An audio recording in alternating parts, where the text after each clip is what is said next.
প্রিয় বিপ্লবী সহযোদ্ধা, নতুন প্রজন্মের মুক্তিযোদ্ধা যাদের আমি বলি, হাদি একজন সুশিক্ষিত মানুষ, একটি প্রতিবাদী কণ্ঠ। শুনেছি একটি প্রাইভেট বিশ্ববিদ্যালয়ের শিক্ষক। তার মৃত্যু দিবসে যারা যে উদ্ভ্রান্ত রাজাকার আলবদর আল শামস, নব্য রাজাকাররা পত্রিকায় অফিসে আগুন দিয়েছে, ভাঙচুর করেছে, সাংবাদিকদের অসম্মান করেছে এবং সাংবাদিক সম্পাদক, পত্রিকার সম্পাদক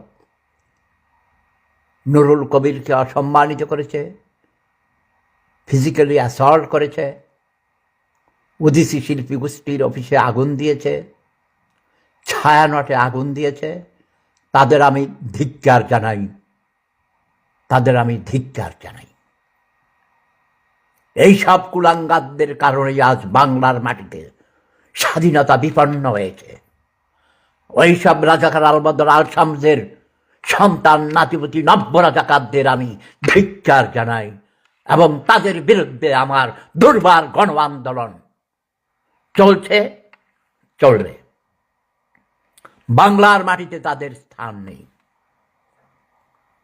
আমি ঘোষণা দিচ্ছি, আমার পিঁপড়া বাহিনীকে, সুশিক্ষিত যারা সভ্য সমাজের প্রাণী,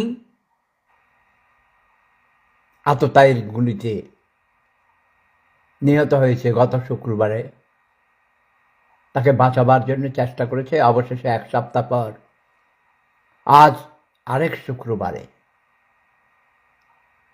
সিঙ্গাপুর থেকে ঢাকায় এনে তাকে দাফন করা হয়েছে। হাদির মৃত্যু সংবাদ সিঙ্গাপুর থেকে আসার পর বাংলাদেশের রাজধানী ঢাকায় কিছু উচ্ছৃঙ্খল জনতা, অতি আবেগপ্রবণ জনতা তাদের প্রিয়জনকে, তাদের সাথীকে, তাদের যুদ্ধের সাথী, গণযুদ্ধের সাথী হাদিকে হারাবার ব্যথা সহ্য করতে না পেরে তার প্রতিশোধ নেয়ার জন্যে, হাদির হত্যাকারীদের ধরে শাস্তির ব্যবস্থা করার জন্যে অতি আবেগপ্রবণ হয়ে কিছু অঘটন ঘটিয়েছে, খারাপ কাজ করেছে। সেই খারাপ কাজগুলোর আমি তীব্র নিন্দা জ্ঞাপন করছি। এটা হঠাৎ করে করেনি, এটা প্রিপ্ল্যান্ড। ৭১-এর পরাজিত ঘাতক রাজাকার আলবদর আল শামসরাই ১৯৭১ সালের ১৬ই ডিসেম্বরের পর থেকেই তাদের পরাজয়ের গ্লানি মোছার জন্যে, পরাজয়ের প্রতিশোধ নেয়ার জন্যে উঠে পড়ে লেগেছে এবং তারই ধারাবাহিক রাজাকার আলবদর আল শামসের উত্তরসূরি নব্য রাজাকারেরা যেই হাদির মৃত্যুর জন্যে আমি নিজেও ব্যথিত, তার সুস্থতার জন্যে ইন্টারিম গভর্নমেন্টের প্রধান উপদেষ্টা প্রফেসর ডক্টর ইউনূস সাহেবকেও অনুরোধ করেছি তাকে চিকিৎসার জন্যে বিদেশে পাঠাবার জন্যে, এবং তিনি পাঠিয়েছেন। সেজন্য প্রফেসর ইউনূস সাহেবকে ধন্যবাদ। কিন্তু যেই সব রাজাকার আলবদর আল শামসরা গতকালকে এবং তার আগের দিন রাতে ডেইলি স্টার, প্রথম আলো সহ পত্রিকা অফিসে অগ্নিসংযোগ করেছেন, অনেক সাংবাদিকদের লাঞ্ছিত করেছেন, এবং আমার অত্যন্ত প্রিয় স্নেহধন্য একজন ছোট ভাই, অত্যন্ত মেধা সম্পন্ন,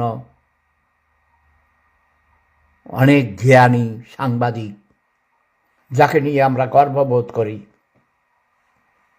আমি নিজেও একজন ফ্রিল্যান্স জার্নালিস্ট। অস্ট্রিয়াতে একটা জার্মান ম্যাগাজিনের আমি সম্পাদক। আমি নাম প্রচার করে বেড়াই না, কাজে বিশ্বাস করি। আরেকটি সংগঠন ছায়ানট, শ্রদ্ধেয় মরহুম ওয়াহিদুল হক আমার অত্যন্ত শ্রদ্ধাভাজন ব্যক্তিত্ব, এবং তাঁর স্ত্রী ডক্টর সানজিদা খাতুন, মিনু আপা মিলে আরও অনেকেই এই ছায়ানট গড়ে তুলেছিল। যেহেতু আমি ছোটবেলা থেকেই কবিতা লিখি, গান গাই, এবং আমার বিশ্ববিখ্যাত ডান্স আপনারা দেখেছেন, কোটি কোটি মানুষ সেই ডান্স দেখেছেন, আমার সবুজ শর্টস পরা। তার মানে আমি নাচ, গান, কবিতা, সাংবাদিকতা, অভিনয়, আমি প্রথম বাংলাদেশি হলিউডে অভিনয় করি। এক কথায় আমি একজন সাংস্কৃতিক কর্মী। আমি অত্যন্ত দুঃখিত হয়েছি